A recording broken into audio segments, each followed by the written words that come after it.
general del tema y luego ya discutimos la lectura. Leyeron ustedes sobre curanderas, ¿no? Mujeres curanderas y bueno, la primera parte de la presentación de la clase. Y recuerden que la siguiente semana tenemos la conferencia de la doctora Genevieve Galán. Entonces, para que lean esa lectura para la siguiente semana, ¿sí? Sería su conferencia y la discusión de su lectura. Estas 2 semanas van a ser de, mujeres en el virreinato. Entonces, como ella va a hablar, va a hablar del cuerpo y de estudios del cuerpo y representación femenina y el uso del cuerpo de la mujer en la Nueva España, pero también la lectura está enfocada a las mujeres religiosas, o sea, monjas. Entonces esta clase no vamos a tocar monjas, ¿sí? Lo vamos a dejar para la siguiente sesión. Bueno, y si todo se escucha bien y si les parece, pues empezamos la clase. ¿Sí? Muy bien.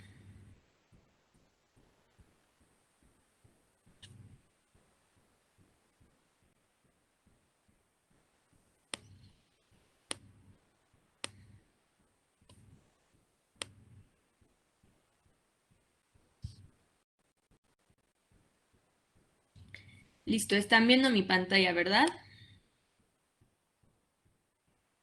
Sí. Ok.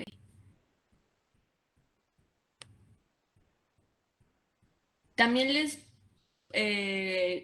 les quiero presentar un video hoy en la última parte de la clase, pero si no puedo presentarlo porque no sé si ya se va a poder, ustedes me ayudan a presentarlo. Sí, por favor.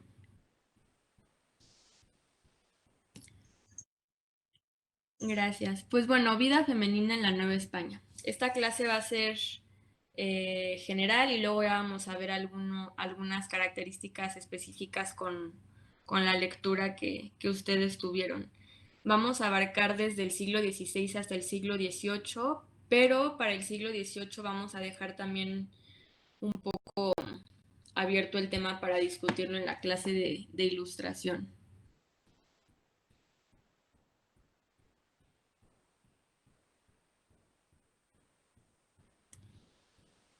Bueno, el problema de las fuentes. Si hemos visto ya en muchas clases que las fuentes son un problema para el estudio del periodo, en concreto para ver, por un lado, la perspectiva indígena, por otro lado, la perspectiva afrodescendiente, y pues bueno, ya se imaginarán que con el caso de las mujeres es también, ¿no? Un problema. ¿Por qué? Porque la mayoría de los textos es incluso un mayor problema en el caso de intentar entrever la perspectiva femenina que incluso la perspectiva indígena masculina. ¿Por qué? Porque la mayoría de los textos están escritos por hombres, ¿no? Sobre todo religiosos, y además son textos de orden público, es decir, no fueron pensados para la intimidad, o sea, no eran textos durante los siglos XVI y XVII sobre todo, no eran textos pensados como una reflexión íntima de un hombre sobre su pareja, por ejemplo.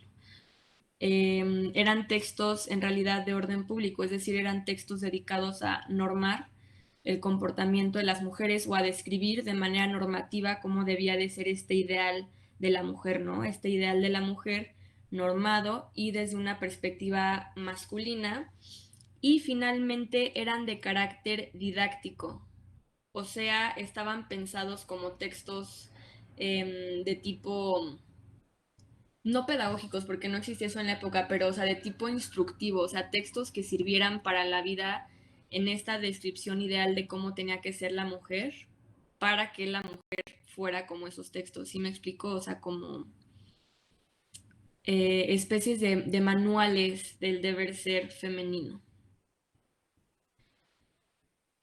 O sea, la mujer que la historiografía puede bosquejar en términos generales es una mujer del hombre, es una mujer silenciosa porque ella no está hablando en realidad en esas fuentes, y es una mujer normada, o sea, una mujer tipificada idealmente desde esta visión masculina. O sea, es una mujer de papel.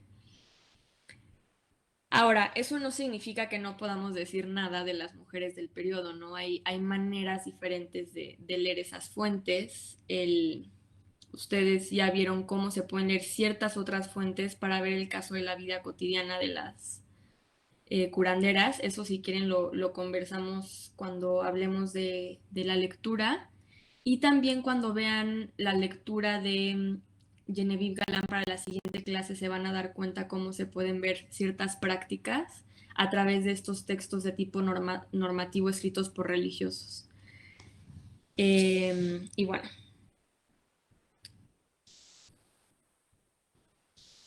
la mujer novohispana del siglo XVI es una mujer de herencia medieval. Antes de explicarles cuáles eran estas características de la mujer en la Edad Media que se intentaron imponer a través de los siglos del virreinato novohispano, me gustaría aclararles también que la Edad Media tampoco fue esta época oscura y de este maltrato excesivo hacia la mujer como normalmente se pinta en la historia, no en la historia profesional, pero como en la historia de divulgación y en las películas, etcétera. O sea, por ejemplo, las brujas y la quema de brujas y la caza de brujas fue una cuestión de los siglos XVI y XVII. Y esto ya no es la Edad Media, esto es el periodo conocido como Antiguo Régimen y el periodo barroco, no justo el periodo novohispano.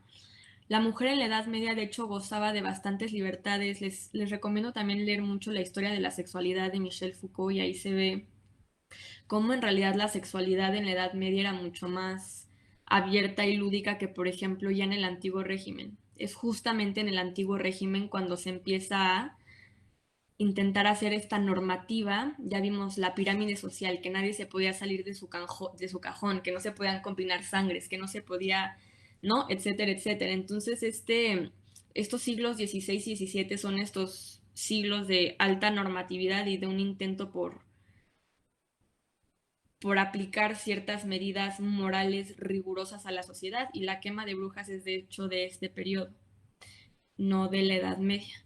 La mujer en la Edad Media trabajaba el campo como los hombres ¿no? Y sí se encargaba siempre, ¿no? Del hogar y de las actividades domésticas, pero cuando se empieza a establecer esta rigurosidad hacia lo femenino es sobre todo en el antiguo régimen.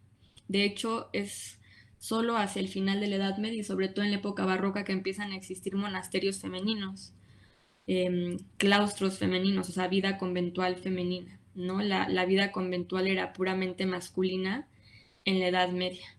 Ahora, ¿por qué les digo que esta mujer ideal novohispana de papel que acabamos de describir del siglo XVI es una herencia medieval? Porque de los tratados que hacían los monjes medievales en la Edad Media se retomaron muchísimas de las teorías y de las ideas y de las abstracciones que sobre la mujer se intentaron implementar ya de manera real en los siguientes siglos. Entonces, de estas reflexiones masculinas sobre el deber ser de la mujer medieval, se hicieron otras nuevas reflexiones masculinas sobre el deber ser de la mujer en el antiguo régimen, en los siglos XVI y XVII, e incluso XVIII, con la diferencia de que ya hubo un poquito más de normatividad por la eficacia de la implementación de todos estos sacramentos religiosos que todavía en la Edad Media no estaban muy bien implementados. ¿A qué me refiero? Bautizo, primera comunión, matrimonio y sobre todo la confesión. O sea, esta observación, o sea, la confesión implica una observación rigurosa de la práctica moral de las personas, ¿no? Hombres y mujeres, y en este caso concreto de las mujeres, esta labor de los confesores masculinos, porque no había confesoras, porque las monjas no se dedicaban ni a predicar, ni a confesar, ni a implementar ningún tipo de sacramento, eran monjas de clausura, es decir, eran monjas encerradas que se dedicaban todo el día a rezar en el convento. Pero entonces, bueno, esta mirada masculina religiosa mantenía esta normatividad o intentaba mantener esta normatividad sobre la mujer a través de las prácticas sacramentales, particularmente la confesión es una muy importante de ellas. Y se retoma de los tratados medievalistas, de los escritos de los monjes medievales. ¿Alguna duda hasta aquí? ¿No? ¿Sí me... ¿No? Ok. Bueno, hay tres características principales de la mujer vista a través de los ojos de estos monjes medievales que se heredan en el antiguo régimen, que se heredan en la sociedad novohispana y que bueno, podríamos también pensar si quieren ya después podemos hacer una reflexión si hoy en día incluso pueden seguirse pensando como este deber ser en la esfera tradicional católica. Lo que esta parte de la clase de la herencia medieval se las es retomada de un libro de uno de los medievalistas más importantes que se llama George Duby y es un gran, todo lo que él escribe a quien le guste la Edad Media se lo recomiendo muchísimo, es un gran, no solo historiador de la cultura, historiador de las prácticas y de las ideas, pero también es un gran escritor, entonces es muy, es muy disfrutable leer sus libros. Pero bueno, este se llama Mujeres en el siglo XII, de George Duby. Y para hablar de esta primer mujer, la mujer objeto, quiero abrir con una cita de Duby. La mujer es ante todo un objeto. Los hombres la dan, la cogen, la tiran. Forman parte de sus saberes, de sus bienes muebles. Son los hombres los que rigen el tiempo de las mujeres, quienes les asignan en el transcurso de su vida 3 estados sucesivos. Hijas, necesariamente vírgenes, esposas, necesariamente sometidas a su abrazo, porque su función es traer al mundo sus herederos, y viudas, necesariamente sometidas de nuevo a la continencia. En todos los casos, subordinadas al hombre de acuerdo con las jerarquías que según el plan divino constituyen los miembros de la creación. Fin de la cita. Entonces, esos son los 3 estadios de la mujer objeto del hombre. Hija, esposa y viuda, que incluso en la viudez, o sea, el hecho de nombrar a una mujer viuda y no, yo qué sé, cualquier otra cosa, anciana, no sé, cualquier otro vocablo para nombrar a la mujer, el hecho de nombrarla viuda se le está confiriendo un modo de ser una existencia en relación a un hombre, incluso cuando este hombre ya no está, ¿no? Incluso cuando este hombre ya está muerto, la mujer, su característica principal es la viudez, es decir, su característica principal es en relación a un hombre. Aquí les puse 3 imágenes de la época. Este es parte de una miniatura medieval y es un matrimonio. Aquí está el hombre del lado izquierdo, la mujer del lado derecho y pueden ver el intercambio de monedas. Porque además para casarse, y esto se siguió practicando también en la Nueva España, se daba lo que se conocía como dote.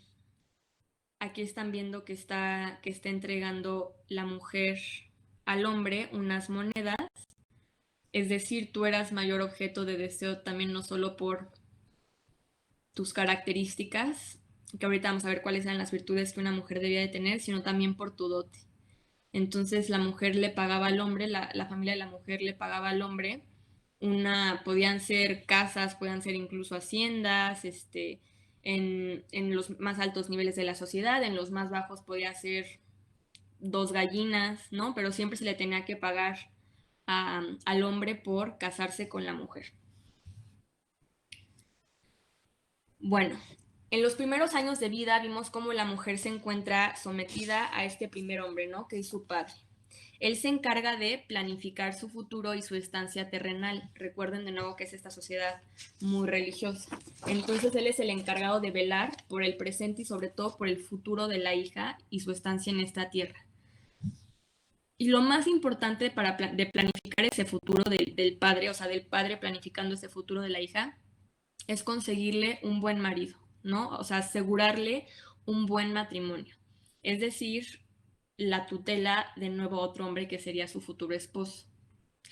El matrimonio en este quehacer diario de la mujer era el suceso más importante, ¿no? O sea, la vida de una mujer, digamos, el punto pivotal de la vida de una mujer era su matrimonio.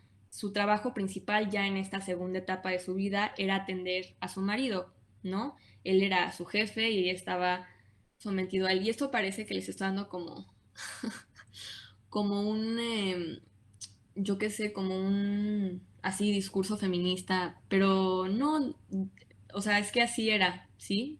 Y bueno, así sigue siendo para muchas mujeres, pero el punto es que justo en la Edad Media es cuando nace esta ideología y se implementa en los siglos subsecuentes. Pero bueno, el mayor logro de la mujer ya en esta segunda etapa de su vida ya no era ser buena hija y cumplir los mandamientos de su padre, sobre todo en cuanto al matrimonio, sino que era ser buena esposa y por supuesto ser buena madre, ¿no? Tenía que ser sumisa ante su esposo, tenía que ser una muy buena madre y procrear, o sea, una mujer que no podía procrear. Ah, porque bueno, obviamente no se sabía si el infértil era el marido, ¿no? Siempre se depositaba esta responsabilidad del procrear sobre la mujer. Entonces, haya sido como haya sido, si el que no pueda tener hijos era el marido, no se sabía en esa época y ni siquiera se pensaba, o sea, con que no se pensaba que los hombres pudieran ser infértiles, o sea, simplemente se pensaba que la mujer era la que no podía darle hijos. Igual como el sexo del hijo, ¿no? O sea, siempre se le atribuía también como a la mujer. Claro, hasta el propio sexo, ¿no? Porque obviamente se quería un hombre, se quería, o sea, las hijas mujeres eran, ay, sí, ¿no? Que linda la niña, pero lo que se quería era que hubiera un hijo hombre para poder continuar con el apellido. Recuerden la cuestión de la genealogía, ¿no? Para poder continuar con el apellido, con el negocio de la familia, con el quehacer de la familia. Y exactamente, o sea, si la mujer le daba 3 niñas, era como, bueno, ¿y para cuándo me vas a dar a mi heredero, no? Están muy curiositas, pero ¿cuándo me vas a dar a mi heredero? Hombre. Eh, y esto era establecido por la jerarquía divina. O sea, recuerden que Eva nace de la costilla de Adán. O sea, Eva, aquí tienen Adán y Eva. La mujer es un fruto del hombre, ¿no? Y por tanto le pertenece a él, o sea, nace de él y le pertenece a él. Y esta idea se perpetuó por mucho, mucho tiempo, ¿no? Y ya finalmente la tercera etapa de la vida, si la mujer sobrevivía al marido, era la viudez y tenía que ser una mujer no solo vestida de negro, o sea, que recuerden que también el vestir es una cuestión de performance social, o sea, de cómo te ve la sociedad, o sea, cómo representas tu cuerpo ante la sociedad. Y bueno, obviamente ni pensar en casarse otra vez, ¿verdad? ¿No? Porque tenía que simplemente pasar el resto de sus días rezando y en esta característica de mujer penitente y que sufre. La segunda característica de la mujer, ahora vimos que es mujer objeto, ¿no? Ahora vamos a la segunda, que es mala por naturaleza. Entonces es esta mujer pecado, que es Eva. ¿Mm? Aquí está Eva, o sea, en la típica representación. Este es un cuadro de Cranach, así se Lukács Cranach. Muy famoso, pero ella es, sí, o sea, aquí está la serpiente que simboliza al diablo y si ustedes ven, Eva es la que está, o sea, el gesto, el hecho de que tenga la mano detrás escondiendo la manzana es que ella ya sabe, o sea, ella es la compinche del diablo y ella sabe que está a punto de engañar a Adán. Bueno, la mujer y todas las mujeres, y esto es muy interesante, no solo algunas mujeres, no, todas las mujeres eran pensadas como si fueran este instrumento del diablo, y esto nace de aquí, de la concepción de Eva. O sea, el diablo actuaba a través y por medio de las mujeres, o sea, por eso la cacería de brujas. Las brujas no eran simplemente, digamos, hechiceras, las brujas eran las hacedoras del diablo. O sea, el diablo se les metía y les hablaba por medio de animales y de otras cosas para que ellas hicieran su quehacer en la tierra. A ver, esperen un segundito.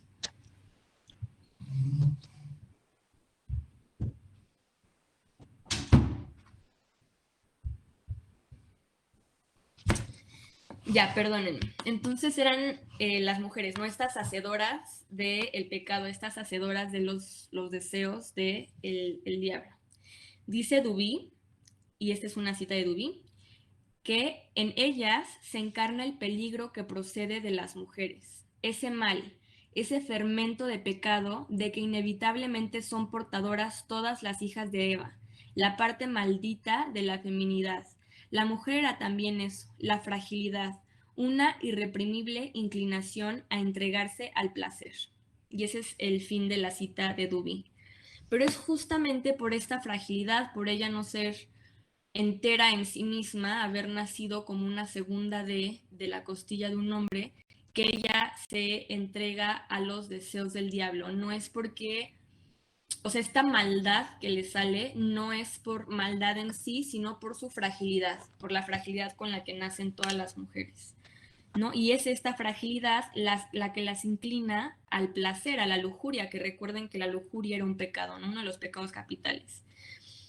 Entonces, es un ser por naturaleza frágil, lujurioso, y al ser justamente frágil e inclinada al pecado, inclinada a los designios del demonio, que ella está necesitada de sus dos esposos. Y por dos esposos me refiero, por un lado, a su esposo real, a su esposo real físico, y por otro lado, de Dios, ¿no? Entonces, por eso que la mujer debe pasar sus días entregada a Dios, aunque no sea religiosa. Por supuesto que si ya es religiosa ya está casada con Dios, ¿no?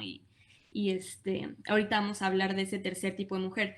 Pero si es una mujer terrenal, no solo debe dedicarse a su esposo real, a las labores domésticas, al cuidado de los hijos, como mencionaban ahorita, procrear hijos hombres para continuar con el linaje, sino que también debe de estar dedicada, aunque no sea monja, a Dios. Esto como lo hace, rezando el rosario diario, rezando novenas, ¿no? Haciendo actividades pías, o sea, dedicando su vida no solo a su hogar, sino también a Dios desde ese hogar, ¿no? Y son también los curas, ¿no? Estos mensajeros de Dios, y el esposo de la mujer responsables de ella, porque ella de nuevo es frágil, o sea, no puede, ciertos pecados también se le perdonaban a la mujer, o sea, porque ella era frágil, ¿no? Ella no podía, ella se tenía que cuidar de ella, siempre estaba en tutela, por eso tenía que cuidar de ella primero su papá y después su marido, porque ella es frágil y pecadora por naturaleza.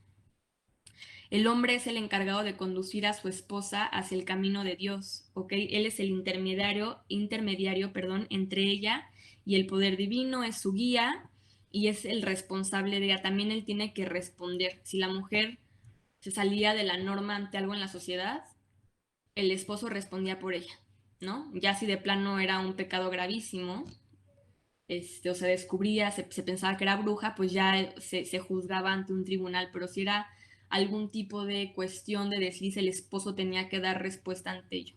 ¿A qué me refiero con esto? No sé, piensen en las mujeres de la alta sociedad, si alguna se ponía un poco impertinente o borracha en alguna reunión o en alguna fiesta, el esposo, para empezar, el esposo tenía que verla cómo estaba comportando y si no se la llevaba a su casa, ¿no? Y ya después era responsabilidad del esposo enmendar esa situación en nombre de su esposa. Bueno, es justamente esta debilidad la que vuelve peligrosas a las mujeres, ya que por falta de fuerza son más propensas a declinar a las garras del ángel caído. Ese abandono a la carne es su mayor debilidad, ya que las hunde en el peligro constante de la lujuria. O sea, la mayor debilidad de las mujeres, de todas, o sea, el mayor pecado es la lujuria.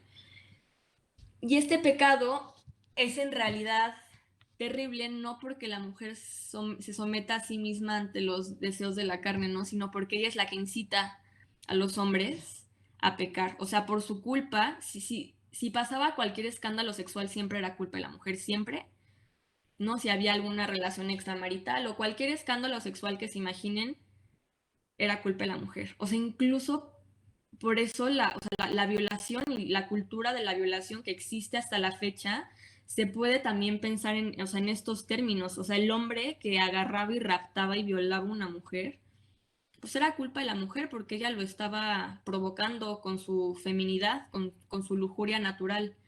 Entonces siempre iba a ser responsabilidad de la mujer cualquier cuestión sexual que se diera fuera del matrimonio, incluida por supuesto todas las violaciones que hubo. ¿No? Porque el pecado se relacionaba con el cuerpo femenino, ¿sí? Bueno, la tercera característica de la mujer es la mujer amorosa que está representada en María Magdalena.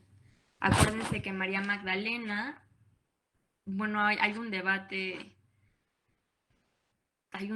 religioso, teológico sobre si era prostituta o no, pero el punto es que era esta mujer que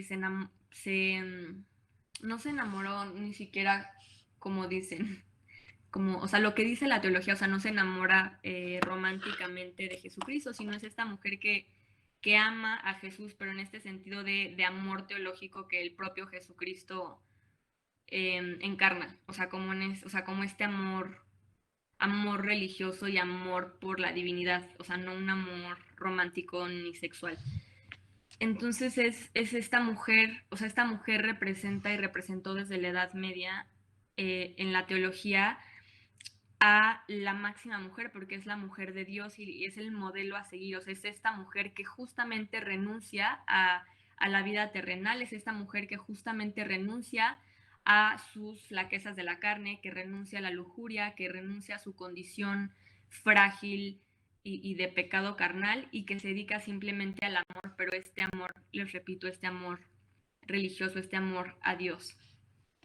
Y es también una mujer reflexiva, o sea, aquí el cráneo en iconografía es símbolo de pensamiento, o sea, es símbolo de reflexión, de pensamiento, sí, ¿no? O sea, de alguien dedicado a la vida,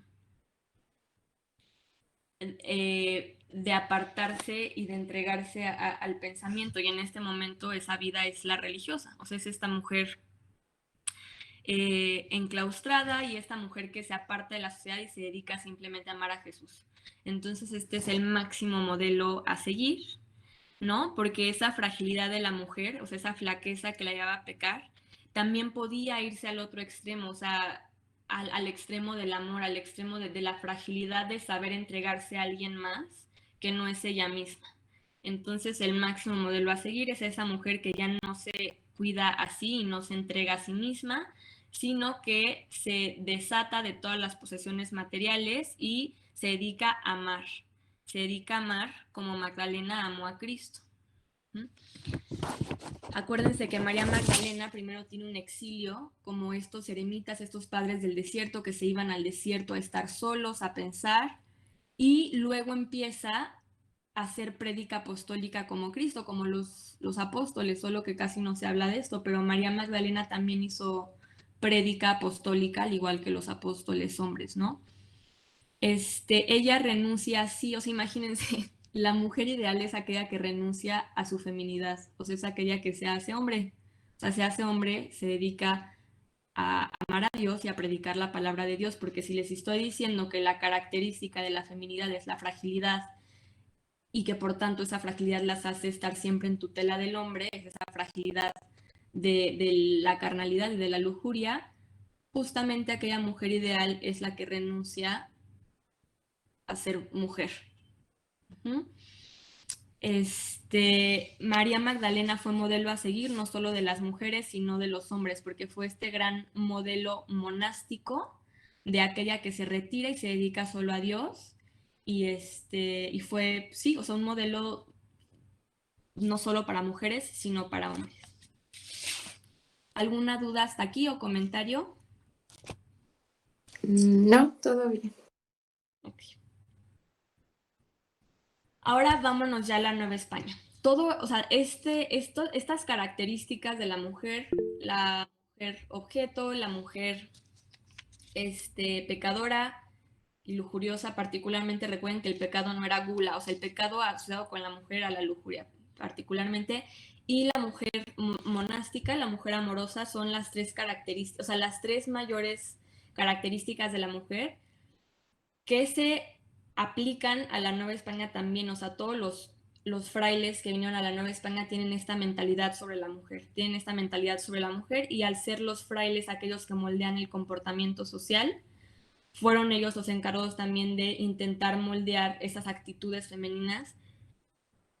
Y de nuevo les comento, esto les va a quedar un poco más claro con la lectura para la siguiente sesión. Pero vamos a ver ahora las virtudes concretas. ¿Cuáles eran esas virtudes concretas? Bueno, para empezar aquí les pongo, ¿no? O sea, las actitudes en la época giraban alrededor, las actitudes, los gestos, el cuerpo, el comportamiento, la sexualidad, o sea, las prácticas sexuales, todas estas, sí, o sea, prácticas corporales y de actitud y de vida cotidiana giraban en torno a un sistema de virtudes y vicios, ¿no? Es como esto que les decía sobre este binomio bueno o malo. La moral, al ser el único sistema social, sí, la religión, normaba todo a partir de la distinción bueno o malo, punto. O sea, no había otra distinción como ciudadano, no ciudadano. O sea, miembro del Estado, no miembro del Estado. Eso es hasta el siglo XIX. En esta época era bueno o malo. Ya está. Y, o sea, virtuoso o no virtuoso, o sea, viciado. Y bueno, este sistema había virtudes generales para todos los miembros de la sociedad y también había virtudes particularmente femeninas, ¿no? Esto lo podemos ver hoy, o yo por lo menos lo veo hoy, perdón, en esta idea que sigue permeando en las sociedades y sobre todo, si se dan cuenta, las sociedades con tradiciones católicas. O sea, por eso les hablaba del libro de Max Weber de la ética protestante y el espíritu del capitalismo, porque si ustedes ven las sociedades con tradición protestante, por ejemplo, en la iglesia protestante hay pastoras, y desde siempre, o sea, desde siempre me refiero a desde que existen los protestantes. Hubo más pastores hombres, pero y hasta la fecha hay muchos más pastores hombres, pero hay pastoras mujeres. Y no solo eso, o sea, ya en ciertas ramas del protestantismo hay pastoras mujeres lesbianas y iglesias protestantes que casan a personas del mismo sexo, y que defienden los derechos LGBTQ y que los además los interpretan desde la cosmovisión religiosa. O sea, y utilizan frases de la Biblia para hablar del amor al otro y de la diversidad, etcétera. Entonces,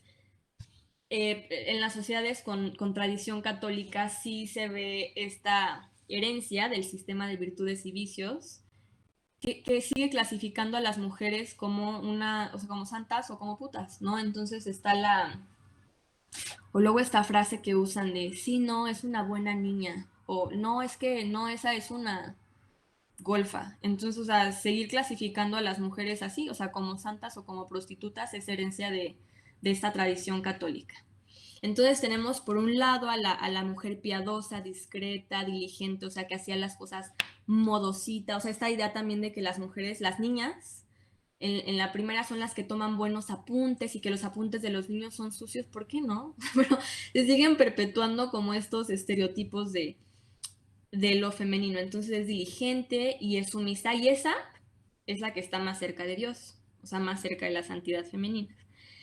Y la atrevida, la coqueta, vean de nuevo cómo todo tiene que ver con la sexualidad, ¿no? La holgazana y la tentadora son aquellas que están más lejos de Dios. Y es el modelo de Eva, o sea, aquella que estaba tentando, la tentadora Eva, ante la Virgen María, que ni siquiera tuvo sexo. La Virgen María tuvo hijos y ni siquiera tuvo que someterse a los placeres carnales. Entonces son como los dos modelos, ¿no?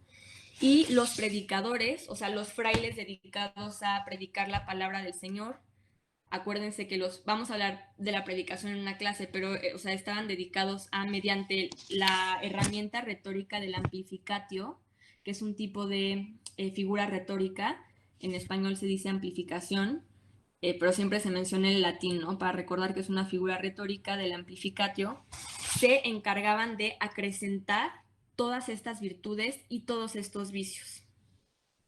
Ellos amplificaban la importancia de la mujer en la sociedad como madre y como educadora de los niños, al mismo tiempo que daban cuenta de su lugar insignificante, digamos, ante aquel de el hombre.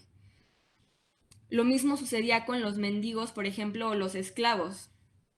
Su condición de desvalidos era considerada como un particular beneficio de Dios, quien les reservaba un lugar especial en el juicio final a los más puros, que normalmente eran también los más ignorantes y los más débiles. Y eso también se hizo en un principio, recuérdenlo, en esa primera evangelización de la que hablábamos con los indígenas, por ser más ignorantes y por ser más débiles y por ser estos segundos, eran más beneficiados siempre por Dios. O sea, esta ignorancia y debilidad que por un lado hacía muy peligrosas a las mujeres, ¿no? Era al mismo tiempo los que las hacía particularmente queridas por Dios. Entonces los predicadores se encargaban de enseñarle a la sociedad cómo se tenía que comportar y a las mujeres en particular cómo tenían que seguir este modelo ideal de virtudes, ¿no? Y cómo tenían que alejarse, porque no solo se acrecentaban las virtudes, también se acrecentaban los vicios y se les explicaba también mediante amplificar los vicios cómo tenían que alejarse de los vicios, ¿no?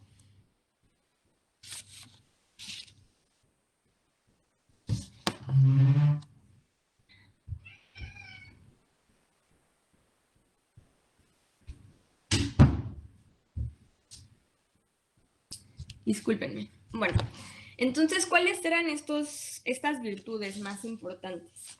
Estas son las virtudes más importantes que se educaban a las mujeres para que llevaran a cabo, para que representaran. Y la primera es la piedad. Y de hecho, no sé si a ustedes les guste el arte religioso o el arte barroco, lo conozcan, pero la piedad es un tipo de pintura que así se llama. Ustedes pueden buscar pintura la piedad y les van a salir muchas pinturas. Y justamente la piedad es un estado penitente de María, de la Virgen María, cuando Jesús se muere en la cruz antes de que resucite. Entonces aquí está la Virgen María, aquí está José, ¿sí? Aquí está María Magdalena y aquí está Cristo muerto. Y son estas dos mujeres, pero la piedad sobre todo la encarna la Virgen María, pero es esta cuestión de penitencia, ¿sí? De sufrimiento. Esta pintura es de El Greco, que es un pintor importante, previo al barroco, pero muy importante para la época. Y bueno, ¿no? Esta piedad y castidad, de hecho, fueron las doncellas indígenas, y así les llamaban, las mayores representantes de ambas virtudes. O sea, en los escritos de la época podemos ver cómo se caracteriza a las mujeres indígenas, bueno, a las indias, ¿no? Como aquellas que destacaban sobre todo en piedad y en castidad, y en particular ante la defensa de su virginidad, ¿no? Porque la castidad, recuerden que es esta negación de la carne y permanecer virgen, a menos de que las casaran. Los frailes cronistas relataban las actitudes de las indias a modo de ejemplo heroico, ¿no? Al encarnar estas dos virtudes. Por otro lado, tenemos la moderación, y esta tenía que ser en todo, incluso en lo doméstico. Cualquier intento de independencia y soberanía de sí mismas era visto como un acto de soberbia. O sea, recuerden que ellas tenían que negarse a sí, ¿no? Entonces, cualquier intento de ver por sí era visto como soberbia, que era uno de los vicios, uno de los peores vicios. Por ejemplo, el padre Ponce de León, que era un jesuita del siglo XVIII, relataba cómo una mujer aprendió a leer y escribir sola y se convirtió en la administradora de una hacienda en la que hizo grandes negocios. Entonces esta mujer se autoenseñó a leer y a escribir, y gracias a esas habilidades se convirtió en la administradora de la hacienda de, no me acuerdo si era de su padre o de su tío, pero bueno, de algún familiar suyo, ¿no? Allí, ya siendo administradora de esta hacienda, rechazó por orgullo, y así menciona el padre, a muchos pretendientes, hasta que se arrepintió de lo mal que se había comportado y se metió en un convento. Sin embargo, hubo mejores mujeres, sobre todo viudas, que lograron administrar sus bienes y su dinero y con ello obtener cierta independencia de la tutela familiar dentro de este marco social que les estoy explicando. A ver, ¿qué les acabo de mencionar? O sea, que una mujer, por motu propio, por deseo propio, se enseñara a sí misma a leer y escribir, que son cualidades, sobre todo la escritura, o sea, porque una mujer de la alta sociedad sí tenía que saber leer, y sí leía, pero, o sea, estos devocionarios, novenas, cuestiones religiosas, ¿no? Pero ella se aprendió, o sea, se enseñó a sí misma a leer y escribir para administrar una hacienda y ahí rechazó a muchos pretendientes. Entonces, si una de las cualidades de la mujer es ser mujer del hombre, o sea, ser esta esposa, primero hija, luego esposa y luego viuda, ella ya estaba siendo muy orgullosa, aunque nunca la tacharon de pecados de carne, o sea, de tener relaciones sexuales con alguien. De todos modos, ella estaba siendo muy orgullosa porque quería desempeñar una labor masculina por un lado y por otro lado rechazó a varios pretendientes que le estaban dando la oportunidad de desempeñarse como mujer, o sea, como esposa, que era su labor principal. Entonces ella era tachada como una mala mujer, como una mujer soberbia y como una mala mujer. Ahora, también tenemos otro caso, pero ya de viudas. O sea, lo mejor que te pueda pasar en la Nueva España era ser viuda. De verdad, y en esta sociedad, porque ya, o sea, sí tenías que seguir siendo la característica de esta mujer que sigue dada a su marido, pero ahora desde la viudez, pero ya no tenía el marido.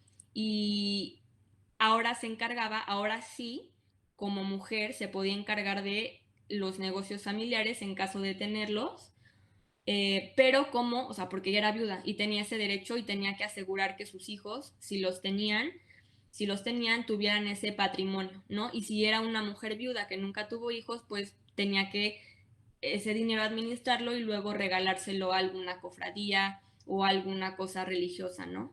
Pero eran estos dos caminos de cómo poder gozar de cierta independencia, uno mal llevado, y de nuevo estoy hablando como en esa época se pensaba, ¿no? Y otro más inteligente porque ya era esta mujer que había cumplido con su deber ser del hombre y ahora que el hombre no estaba, pues ya podía más o menos tener cierta vida independiente en su carácter de viudez. ¿Qué otra cosa? Tenemos la condición humilde y el autosacrificio. Esta condición se podía ver reflejada sobre todo en las monjas, ¿ok? Era como una de las características propias de las monjas, quienes eran, por cierto, las monjas, el modelo a seguir de todas las demás mujeres. O sea, las monjas también se desempeñaban como este rol femenino en la época.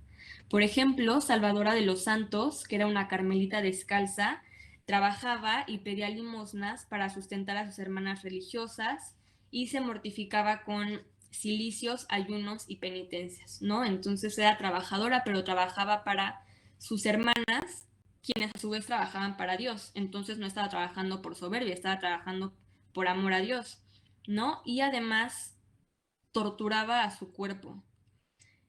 Y recuerden que la carne y recuerden que el cuerpo es algo sucio, algo, o sea, que deriva al pecado. Entonces se pensaba que si uno torturaba el cuerpo, o sea, torturaba la carne, purificaba al mismo tiempo el alma, que era lo que estaba adentro del cuerpo, que era esto que se necesitaba purificar para al final poder ir con Dios después de la muerte, ¿no? Hay o sea, este relato de Salvadora de los Santos viene de una carta edificativa de otro jesuita, también del siglo XVIII, y esta carta se llamaba Carta Edificativa de Salvadora de los Santos, ¿sí? De 1767.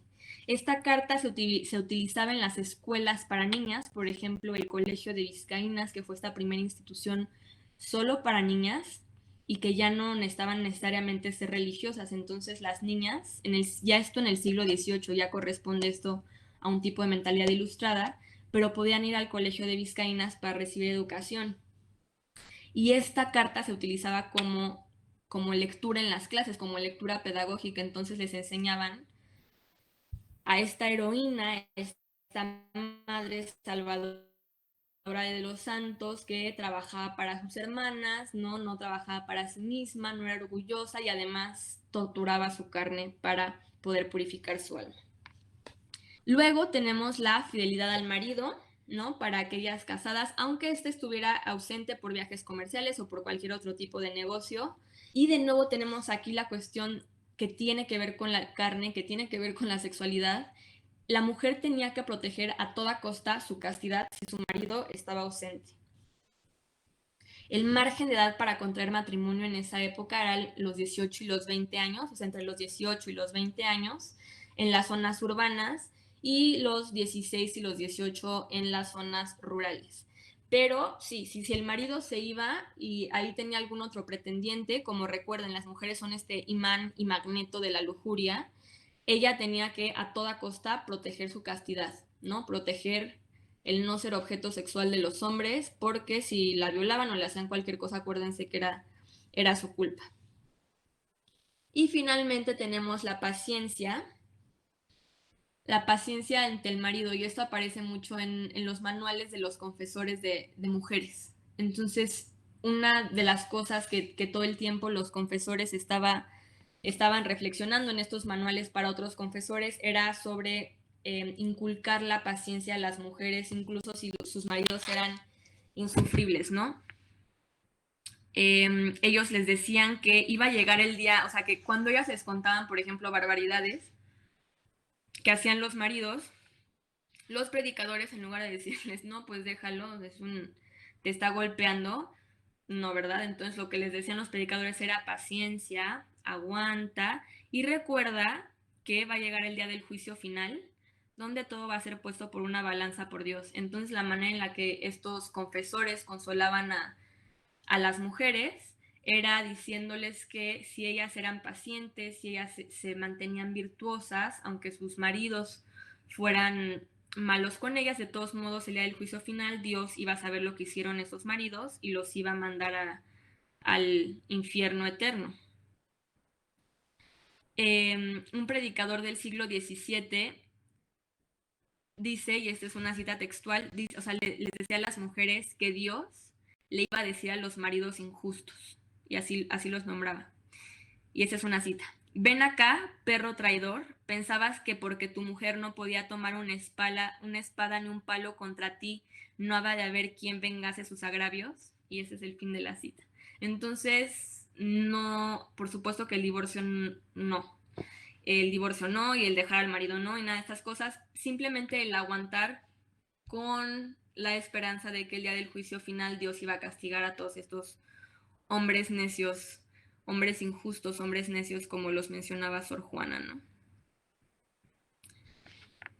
Todas estas virtudes, como se dan cuenta, cada una de estas virtudes son del ámbito privado. O sea, porque las mujeres se relegaron en toda esta época al ámbito privado. O sea, no hay virtudes del ámbito público, porque las mujeres no debían fungir, o sea, no debían representarse ni ser vistas en un ámbito público. Les recuerdo que simplemente las viudas eran aquellas que podían tener algún tipo de presencia en el ámbito público, pero siempre en su carácter de viudez, es decir, como portavoz del marido que se murió. Pero todas estas virtudes, si se dan cuenta, son virtudes del ámbito privado, porque la mujer fue relegada hasta ya la segunda mitad del siglo XVIII al ámbito privado, simplemente al hogar, al ámbito del hogar. Finalmente, les queda mencionar ciertas independencias, ¿no? Que ellas podían, por ejemplo, sí desobedecer a sus maridos cuando hubiera algo injusto, pero injusto por eso les pongo injusto entre comillas, porque es injusto en este sistema de experiencia y en este sistema de observación de la realidad. O sea, por ejemplo, ellas podían denunciar y desobedecer aquello injusto cuando no se les permitía atender a sus hijos, atender a su familia o atender a los enfermos. Entonces, cuando ellas no podían cuidar de sus hijos o de su familia, por X circunstancia, ellas sí podían denunciar estas prácticas y decir estas prácticas y obtener apoyo porque no estaban pudiendo cumplir con su rol femenino, que era el de cuidar, ¿no? Y también, por ejemplo, podían darse el lujo de no saludar a ciertas amistades cuando aquellas amistades habían perdido el honor. Recuerden que en esta sociedad es un sistema, ¿no?, de honor y privilegios. Entonces, por ejemplo, podían decidir no saludar a mujeres adúlteras, a hombres adúlteros o a hijos bastardos. También podían solicitar dinero a sus papás o a sus propios maridos para sostener a su familia y según su rango social, porque acuérdense que de nuevo, o sea, la tacañería y el guardar el dinero es mal visto, entonces ellas dentro de las libertades que tenían era poder solicitar más dinero para el cuidado de su familia a sus maridos. Las herencias podían disponer de ellas en caso de viudez, ¿sí? Entonces, eso les digo, o sea, las viudas que heredaban en cualquier tipo de rango social, pero el hecho de ser viuda era la mayor libertad que podía gozar una mujer porque podía llevar su vida y no tenía, o sea, ya no la podían casar con otro señor porque era viuda y podía gozar de su vida y de sus libertades sin tener que responder ante un hombre. Y por último, tanto encomiendas como haciendas podían recibirlas y administrarlas en caso de viudes, o sea, en caso de que hubieran heredado esas tierras o esas haciendas o una parcela de tierra, aunque fuera una parcela de tierra, si era una mujer de una ciudad más baja, podía administrarla en caso de viudez del marido. En la segunda mitad del siglo XVIII les digo que se empiezan a ver unos cambios cuando nace el discurso ilustrado. ¿Alguna duda hasta aquí? Sí, maestra, quería volver a preguntar sobre la condición humilde y el autosacrificio. Es que no bien sobre la condición humilde. Según yo, el autosacrificio era lo que hablaba de la tortura al cuerpo porque pues tenía que ser purificado, ¿no? Y que no tenía que tener esta como ganas de carne. Pero ya lo de la condición humilde no lo entendí. Ok, muy bien. Esta humildad, es como humildad para reconocer la propia situación. Es decir, o sea, ¿a qué me refiero con esto? O sea, la mujer tenía que ser capaz, gracias a esta virtud de humildad, de reconocerse a sí misma pecadora, de reconocerse a sí misma frágil, de reconocerse a sí misma como este objeto frágil que incitaba a la lujuria en los hombres. Y por tanto, este carácter de humildad, de reconocer la propia flaqueza y la propia debilidad, la llevaba a tomar algún tipo de solución, ¿no? De cartas en el asunto. Y ya esta solución era el autosacrificio, ¿no? Era el castigar al cuerpo para evitar que cayera en estas tentaciones. O sea, en la época se pensaba que el cuerpo, o sea, había una división entre cuerpo y alma, ¿no? Y bueno, este pensamiento también se hereda hasta la época. Entonces, el cuerpo era el caparazón y el alma estaba adentro. Y si tú querías llegar a tu alma, purificar tu alma, podías hacerlo a través del castigo del cuerpo. Entonces, si querías que esa alma ya dejara de incitar al pecado, que esa alma ya dejara de ser frágil, que esa alma ya dejara de ser traicionera como era naturalmente el alma de las mujeres, podías entonces castigar tu cuerpo para intentar purificar esa alma. Uh-huh. No sé si quedó un poco más claro, Daniela. Ya entendí. Maestra, y lo de ciertas independencias puso lo injusto. Uh-huh. Se refería, decía que era que se podían las mujeres quejar cuando no podían cuidar a sus hijos o cuando no podían estar con su marido, pero ¿por qué? O sea, Exacto, o sea, porque es injusto, pero injusto para esa época, ¿no? O sea, no se podían quejar si su marido las golpeaba. Digo, sí se podían quejar, pero ya vimos cómo los curas les decían aguanta, que en el juicio final ya lo van a castigar, ¿no? Pero eran injusticias de ella no poder cumplir con su rol femenino. Entonces, por ejemplo, si se llegaba a pelear un matrimonio y el marido quería quitarle a los hijos y castigarla y no dejarla ver a los hijos, ella sí podía entonces quejarse y ¿qué era lo primero que hacía?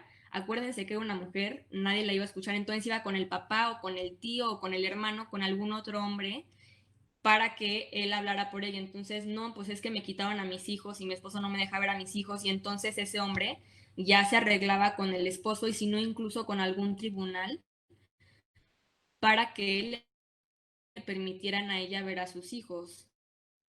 O, por ejemplo, también si el esposo no le daba suficiente dinero para mantener a su familia, para ver para poder ver la cuestión de la comida y de los hijos y todo eso, ella también podía quejarse de eso, de este tipo de injusticias que no le permitían cumplir su rol de mujer.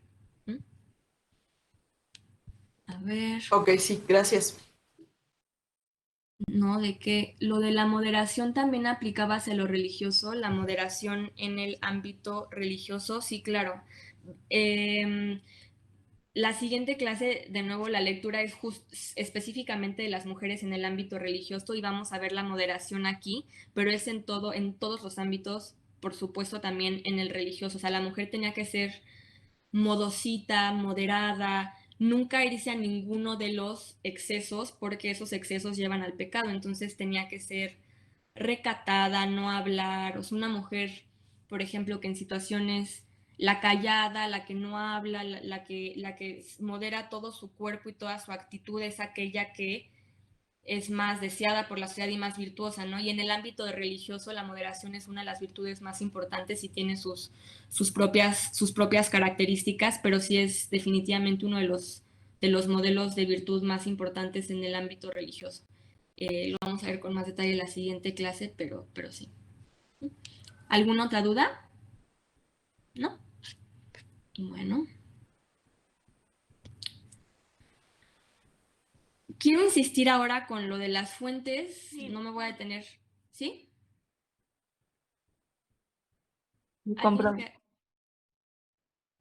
Fernanda, ¿querías decir algo?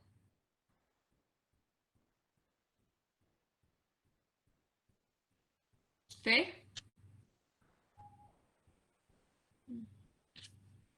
Bueno, si quieres decir algo, pues me dices y ya lo vemos. Quiero regresar a lo de las fuentes y no me voy a detener mucho en ello, pero sí quiero que pensemos qué tanto de este discurso que les acabo de mencionar, de este deber ser femenino, se llevó a la práctica. Aquí me faltó un signo de interrogación, nunca olviden sus signos de interrogación. Bueno, aquí. Ustedes leyeron un capítulo de Michel de Certeau que se llama La operación historiográfica. En ese mismo libro, yo creo que se lo subí completo o no sé, pero bueno, creo que lo pueden encontrar digitalizado en internet. Hay una cosa que se llama una variante, hay un capítulo, perdón, que se llama una variante, la edificación geográfica. Y en ese capítulo explica Michel de Certeau que sobre todo en las escrituras de vidas, o sea, por ejemplo, de estas mujeres santas, o sea, estas escrituras de vidas de mujeres que se utilizaban en la época como modelo a seguir, como la carta edificante que les dije de esta monja que se leía en el colegio de niñas, para que ellas vieran estos modelos de abnegación a seguir. En realidad, por mucho tiempo en la historia se leían como, o sea, como si así fuera, ¿no? Ah, sí, o sea, esta salvadora de los santos, sí, así fue la mujer, tal cual. Pero si ustedes en realidad leen todas esas vidas y todas esas cartas edificantes, es en realidad el mismo modelo. O sea, es exactamente el mismo modelo. Y el modelo es este. Es una persona, hombre o mujer, que en algún momento de su vida tuvo una vida de vicios, una vida de pecados, y que después se arrepiente porque Dios tiene una revelación mística, tiene un contacto con Dios, se da cuenta, se arrepiente de sus vicios y entonces tiene una conversión y se dedica al Señor. Y ya tiene todas estas virtudes, o sea, ya deja todos los vicios atrás y se convierte en una persona excesivamente virtuosa y que tiene además una muerte santa y que es reconocido como virtuoso. Pero esas millones, porque eran millones y millones y millones de historias de vida que se producían desde los siglos XIII hasta los siglos XVIII, o sea, todos esos años, 500 años o más, ¿cuántos son? Sí, como 500 años. Bueno, todas esas vidas son la misma. O sea, si ustedes leen una, ya leyeron todas. Si ustedes leen la vida de San Ignacio de Loyola y leen la vida de San Francisco de Asís y de San Agustín y de Santa Filomena, todas son la misma historia, pues. O sea, lo que voy es que este era un modelo que se creaba, o sea, era un modelo de papel que se creaba para normar ese deber ser de la sociedad. Ahora, podemos saber, ¿no? Por estas fuentes que ese sí fue el modelo normado. Sin embargo, hay otro tipo de fuentes que podemos utilizar para cotejar ese deber ser de intentar un poco más ver la vida cotidiana verdaderamente cómo fue, ¿no? ¿Qué tipo de otras fuentes tenemos? Miren, tenemos, por ejemplo, actas notariales. Esas son muy buenas, tipo de fuente histórico muy bueno. Si ustedes quieren en algún momento realizar algún tipo de, no sé, de estudio histórico previo para lo que sea que vayan a hacer en su tesis, las actas notariales son muy buenas porque tienen que describir. O sea, cuando describes el crimen ante el notario, cuando se tenía que describir durante esta época, incluso el siglo XIX y la primera mitad del XX, describir ante notario, tenías que describir toda la situación y describir el espacio, ¿no? Entonces, las actas notariales son muy buenas, los juicios inquisitoriales también, porque aunque esté ahí la voz siempre permanente del hombre inquisidor, también podemos intentar hacer una contralectura, como mencionaba Rabasa, solo que ahora desde el lado de género, desde el lado de la mujer, para intentar ver esas respuestas que, aunque de nuevo, escribía hombre porque el notario era hombre y el inquisidor era hombre, pero intentar ver esas respuestas de la mujer, qué tanto hay de una voz femenina ahí. Cartas, ¿no? Estas son buenísimas, sobre todo a partir de, o sea, cartas durante todo el tiempo, perdón, ¿no? Siglos XVI, XVII, cartas de mujeres a sus esposos si viajaban o de mujeres a sus hermanas, ese tipo de cosas. Y diarios, sobre todo a partir del siglo XVIII que se empiezan a escribir muchos diarios, en la segunda mitad del XVIII para aquellas mujeres de nuevo que podían escribir, o sea, estas mujeres pertenecientes a la burguesía o a la clase aristocrática, los diarios son muy buenas fuentes. Y, por supuesto, hacer ejercicios etnográficos que lleven consigo, o sea, hacer ejercicios de etnohistoria y ejercicios etnográficos que tengan también esta mirada no anacrónica y que puedan combinar estudio de fuentes con entrevistas y con cuestiones orales en el presente. Brevemente, hacia el siglo XVIII, lo discutimos más en la clase de ilustración si quieren, pero empezó a haber una cosa que se llamó el debate de los sexos, como de 1726 a 1730 aproximadamente, y fue un debate político ilustrado, porque la ilustración, acuérdense que en la ilustración nacen los supuestos derechos del hombre, que todos los seres nacen libres e iguales, pero se refieren a hombres blancos. Ya hemos hablado de esto un poco, creo. Hombres blancos propietarios, o sea, los negros no, los indios no, las mujeres menos, ¿no? Entonces, sin embargo, después de que están estas ideas de Rousseau sobre la ilustración, sobre la igualdad y no la libertad, etcétera, hay un debate que se llama debate de los sexos que hace un análisis justamente en esa misma época de los límites de este discurso de la libertad ilustrada y a la par podemos empezar a hablar de un proto-nacimiento, o sea, de un proto-feminismo, del nacimiento de un pre-feminismo, esto siempre en clave viendo hacia el pasado, porque obviamente las mujeres en época no decían, somos protofeministas, ¿no? Pues no. Pero podemos empezar a hablar, o sea, podemos ver el rol de mujeres ya en otros espacios que no son esos espacios privados. ¿Cuáles sean estos espacios? Por ejemplo, mujeres administrando cafés, mujeres administrando tabernas, las mujeres administrando pulquerías, que las pulqueras, las mujeres pulqueras aquí en la Nueva España lo fueron desde el siglo XVI y XVII. Entonces, como estas mujeres ya de la vida pública tomando un lugar justamente en ese espacio público y saliendo del ámbito de lo privado. Mujeres que leían, aquellas que podían leer y que prestaban sus casas para hacer tertulias, etcétera, etcétera, en la segunda mitad del siglo XVIII. Sin embargo, cabe mencionar que este debate de los sexos que les decía fue un debate entre hombres, o sea, las fuentes de este debate de los sexos se dieron entre hombres y esto lo inició Descartes, ¿no? Con su discurso de la razón, pero se empezaron a cuestionar, ¿esta razón sí es puramente masculina o también es femenina? Miren, aquí dice Benito Jerónimo en una sección de su Teatro Crítico Universal de 1726 que se llama Defensa de la Mujer. Y dice, sepan pues las mujeres que no son en el conocimiento inferiores a los hombres. Con esto entrarán confiadamente a rebatir sus sofismas, donde se disfrazan con capa de razón las sinrazones. O sea, él está diciendo, mujeres, ustedes sí son igual de racionales que nosotros, no son inferiores en razón, tienen el mismo uso de razón que los hombres, pero es un señor.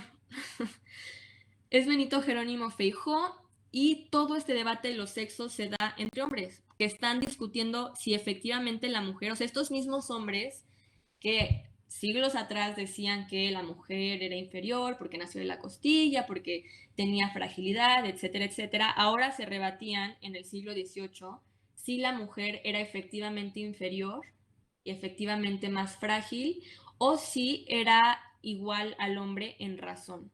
Entonces, este debate de los sexos se siguió dando desde una voz y un lugar de enunciación masculino. Lo que sí es que aquellas mujeres, ¿no? De este ámbito burgués o de este ámbito ilustrado un poco más liberal, que ya sabían leer, ¿ok? Las educadas, por ejemplo, en el colegio de vizcaínas o educadas incluso en sus propias casas por sus madres, que ya sabían leer y que empiezan a leer esto, aunque venga desde el ámbito masculino, esas propias mujeres ya empiezan a ocupar la esfera pública. Tenemos estos dos casos emblemáticos que no vamos a entrar en, en detalle, pero un ejemplo de esta mujer ilustrada es la corregidora, ¿no? Josefa Ortiz de Domínguez, que en su casa llevaba a cabo estas tertulias donde no solo se discutían autores, como el mismo Jerónimo Feijó, sino que también se empezaron a dar los debates y las discusiones en torno a la independencia criolla de la Nueva España. Y ella para el siglo XVIII y para el siglo XVII, como esta mujer pensante, como esta mujer, o sea, podemos ver a Sor Juana como esta María Magdalena. Vean aquí ustedes a María Magdalena con el cráneo que representa el pensamiento y también con el libro, que en este caso representa la palabra, pero también la capacidad de leer y de escribir. Y entonces aquí vemos a Sor Juana, esta mujer del siglo XVII, con sus libros, con sus plumas. O sea, el hecho de que le pongan plumas significa que ella también no solo lee, sino que también escribe. Y, por supuesto, con todo su hábito y sus atavíos y su rosario de Jerónima. Ella era una monja jerónima. Entonces es esta mujer que en ese espacio sí se le puede permitir escribir, pero no se pensaba en Sor Juana como... O sea, en Sor Juana no decían, ay, sí, Sor Juana y es feminista y escribe. No, eso no existía. Era esta mujer que sí podía producir, que sí podía tener un lugar de enunciación, pero porque era esposa de Dios. Sí, entonces era como esta mujer privilegiada que tenía una capacidad de decir, una capacidad de enunciar, porque era esposa de Dios, porque era símbolo de la abnegación y símbolo de la humildad y símbolo de la moderación, etcétera, ¿no? Como estos dos ejemplos. Y ya más, ella sigue en un espacio privado, ella sigue en un espacio de enclaustramiento, aunque es muy interesante, y ya si quieren luego les recomiendo lecturas de Sor Juana, es muy interesante que aunque Sor Juana vivía en este espacio, que sí era un espacio del ámbito privado, sus escritos se utilizaban para cuestiones públicas. O sea, por ejemplo, escritos suyos se utilizaban en actos públicos del virrey. O sea, esto no lo gozaba ninguna mujer. O sea, escritos suyos poéticos se utilizaban en honor al virrey y esto era, no, bueno, le estaban diciendo casi casi que podía ser como un nombre porque sus escritos se podían utilizar para hacer loa y para admirar al virrey, ¿no? Y ya más en un ámbito más moderno, más ilustrado del siglo XVIII, la segunda mitad del siglo XVIII, tenemos a la corregidora que ella ya organizaba en su propio espacio, ya tenía un espacio donde organizaba ella misma tertulias y discutía ahora sí cara a cara con estos hombres, ¿no? ¿Alguna duda?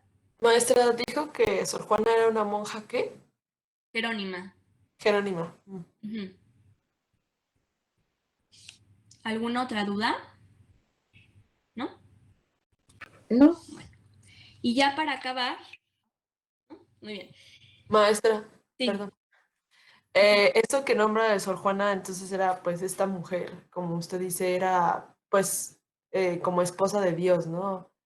Y tenía, o sea, estaba, o sea, se preparaba y estaba, o sea, era como con esta,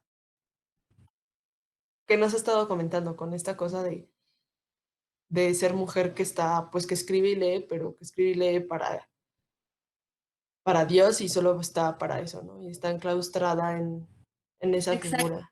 Es que me llama la atención lo que dijo de que pues que no era una cosa de feminismo ni nada de esto, sino que pues era una mujer Sí, respetada sí, porque sí. era Y casi es un hombre, que, ¿no?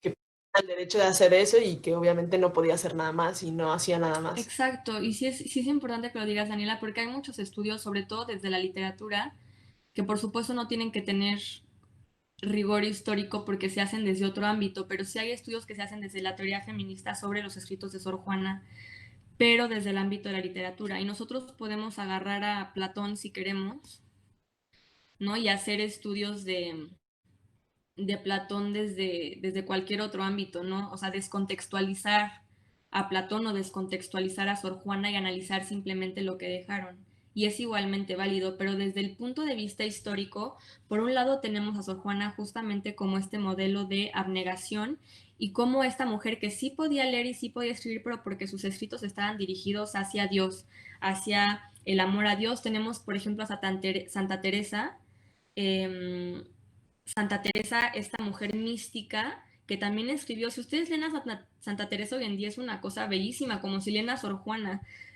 pero si lo leen fuera de contexto pueden leer lo que quieran, pero leer a Santa Teresa y a Sor Juana, como lo escribieron en su momento, eran estas esposas de Cristo, ¿no? Que escribían para Cristo y para adorar a Cristo.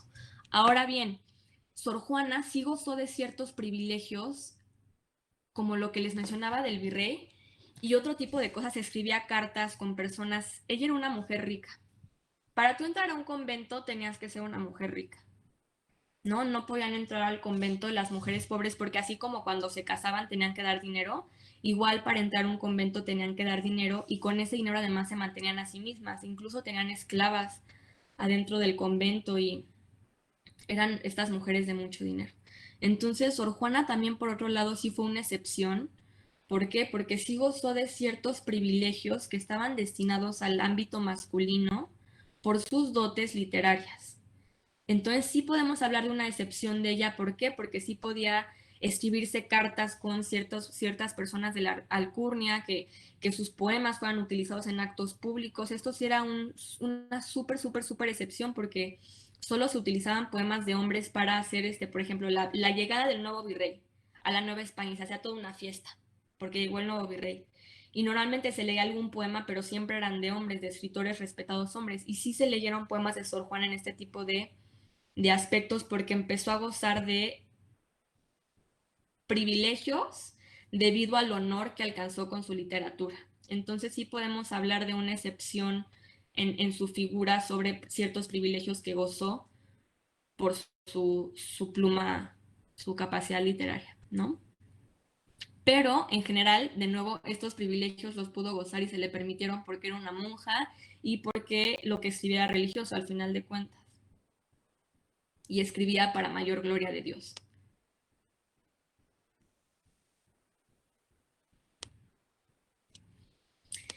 Ya para finalizar, ¿no? Para no hacerles el cuento muy largo, bueno, quiero que discutamos el caso de las curanderas y les voy a presentar yo en general otro caso que es el de las fandangueras, porque hablamos ahorita de, por ejemplo, Sor Juana, ¿no? Que pertenecía a esta clase muy alta. Incluso la corregidora, estas mujeres que empezaron a gozar de ciertos privilegios también y que empezaron a tener injerencia en la vida pública, les hablo de mujeres pertenecientes a la alta burguesía. ¿Por qué? Porque son estas mujeres que aprendieron también a leer y a escribir y a comunicarse en clave ilustrada y en clave, digamos, intelectual con el otro masculino. Sin embargo, mujeres, ¿no? Mujeres de las clases bajas también gozaban de libertades y gozaban incluso, creo yo, no sé qué, sí que nos hablamos con la lectura de las curanderas, de una mucha mayor libertad al no encontrarse en espacios tan altamente normados como los espacios de la alta burguesía y de la aristocracia. Vamos a ver el ejemplo del fandango. El fandango, que también existe la palabra para hablar de música en España, pero es bien diferente.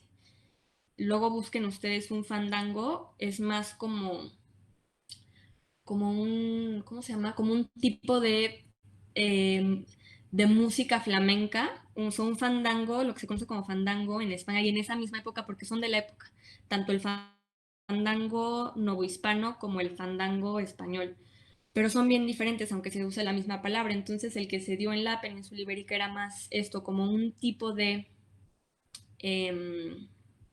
¿cómo les dije? Flamenco, música flamenca, y el fandango aquí era un tipo de son, sí, o sea, era un tipo de son jarocho. Le llamaban el fandanguito porque era particularmente, y esta es la característica y es interesante, un son de mujeres. Entonces, el fandango, desde el siglo XVIII, que es cuando se estudia, porque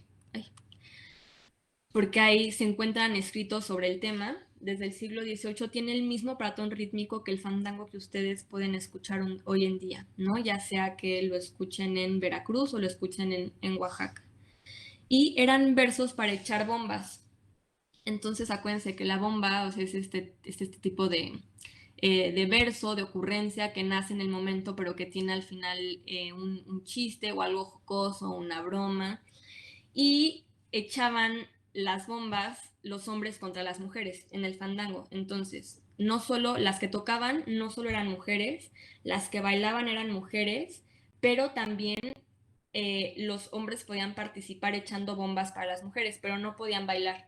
Si un hombre se subía a bailar un fandango, ya le empezaban a chiflar y le decían de cosas porque era un baile femenino, pero lo que sí hacían era este juego de bombas entre hombres y mujeres. Entonces, por ejemplo, empezaba un hombre con una bomba para el grupo de mujeres y luego las mujeres, el grupo de mujeres le contestaba con otra bomba mientras la música seguía sonando. O sea, es decir, son estos versos que se crean en el momento, que nacen del momento y que nacen de también una creatividad infinita para seguir versos que rimen. Creo que estaban en octavos, bueno, no me hagan caso en eso, pero versos que rimen con el son del fandango y que se creaban en el momento para hacer como esta batalla de bombas entre el grupo de hombres y el grupo de mujeres, pero las que podían bailar eran solo las mujeres y podían tocar en la época ya fueran músicos hombres o músicos mujeres, músicas mujeres. Y les traigo aquí un video, a ver si se puede poner. Aparte me lo encontré y está padre porque es bien reciente, es de hace un mes. Y salen las mujeres con su mascarilla del COVID. Pero bueno, haciendo un fandango. A ver si se puede ver. En este no hay bombas, pero solo está la música y el baile. A ver si lo puedo poner.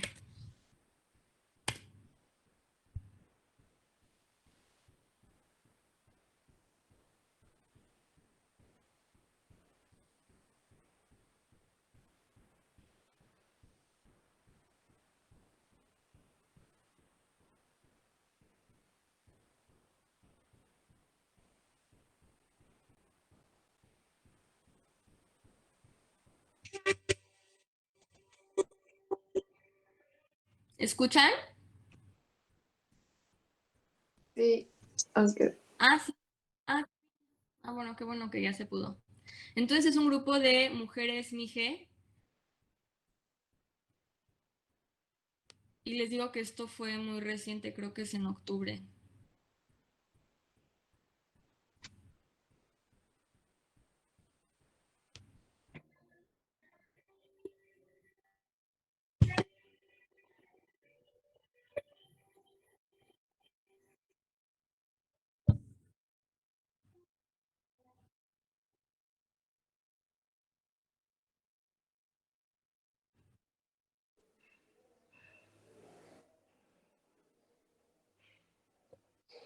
yo no lo escucho.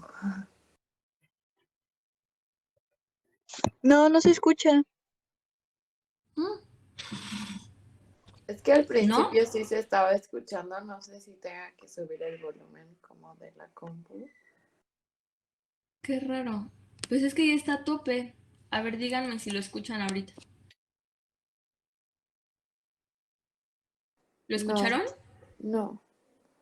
No, no se oye. Maestra, recuerde que para YouTube debe de ser una pestaña de Chrome que es para video y animación. Está ahí donde le pica presentar. presentación hay 3 opciones. La de hasta abajo. No. Ah. En el otro, donde aparece un cuadrito con una flecha hacia arriba. ¿Esto? Al lado de los 3 puntitos. No. Donde le pica ahorita de los 3 puntitos al lado, donde dice que está presentando. Ah, ok. Ajá. Solo me dice... Le pone dejar de presentar. Ajá. Y luego se va a ir a una pestaña de Chrome, que es la tercera opción. O sea, dice toda tu pantalla, una ventana y una pestaña de Chrome. No, solo me permite presentar toda mi pantalla. Solo me dice presentar toda tu pantalla. O sea, no. Ay, bueno, entonces si no, pásamelo y yo lo hago. A ver, déjame ver si volviendo a presentar ya se puede y si no ya. Sí, porque sí le piqué donde me dijiste, pero solo me daba la opción de toda mi pantalla. A ver, díganme si lo oyen.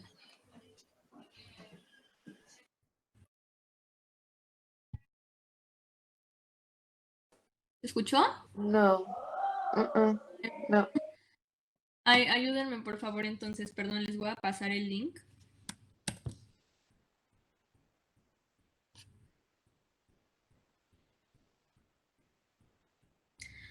No sé porque si lo hacía en el otro, en el otro buscador ven que no podía ni presentar pantalla, no sé si es una cosa de Safari o algo así, pero bueno, mientras ayuden ustedes a presentar los videos, por favor. Igual es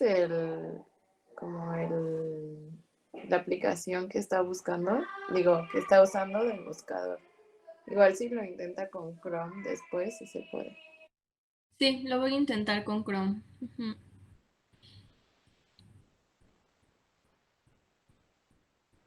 Bueno.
Muchas gracias, Sara. De nada. Nelly, entonces es tu amiga. Sí, la conocí cuando estudiaba en Filos. Ella estudiaba conmigo, pero pues se salió y bueno, ella es de Oaxaca, ¿no? Ujú. Entonces cuando se salió, justo se metió a la banda y pues ya sí, es mi amiga. Qué chido, ¿no? Bueno, que la pudimos ver. Muchas gracias por platicarnos. Y pues ese, digamos, el fandango, como les digo, se supone que se trae la idea del fandango de España, sobre todo del sur de España, de Andalucía, pero aquí se apropian de él y era este espectáculo femenino, ¿no? Espectáculo asociado con la mujer, donde ella podía dar cuenta de su creatividad. Y ¿qué les iba a decir? Se me fue, se me fue lo que les quería decir, esperen un momento. Ah, sí, perdón. Bueno, hoy en día el fandango, de hecho, se baila y se toca tanto por hombres como por mujeres, aunque en esa época sí era exclusivamente del espacio femenino. Y me gustó porque sí es una banda puramente femenina, ¿no? Donde podemos ver pues sí, o sea, este espacio de libertad. Ah, hoy en día también se utiliza sobre todo en presentaciones o como este video que lo grabaron pues sí, para hacer presentaciones musicales y de baile.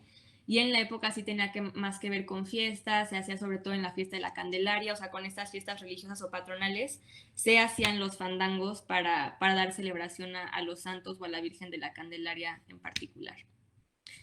Y pues eso. No sé si alguien tiene algún comentario, duda. ¿No?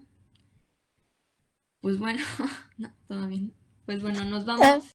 yo quería ¿Sí? decirles Sí. que ellas, bueno, es que no sé ahorita por COVID cuando hagan, pero sí hacen presentaciones y sí vienen aquí como que a CDMX. Entonces, igual si hay alguien que le interese, le puedo pedir a mi amiga si tienen alguna fecha por venir, por si les interesa escucharlas como en vivo. Pues estaría padre, digo, los que se animen para ir como grupo también, ¿no? Ya que lo vimos en clase, pues a mí sí me gustaría, Nelly, gracias, y también estaría chido que se animaran varios. Sí, estaría cool. Sí, Yo les estaría aviso. padre. Sale. Pues muy bien, si quieren nos vamos al receso y nos vemos entonces ¿a qué hora quieren? ¿A las 11:30, 11:25? Sí, está bien. Sí. 11:25. 11:25, bueno, a las 11:25 y discutimos la lectura. Ok, gracias. Gracias.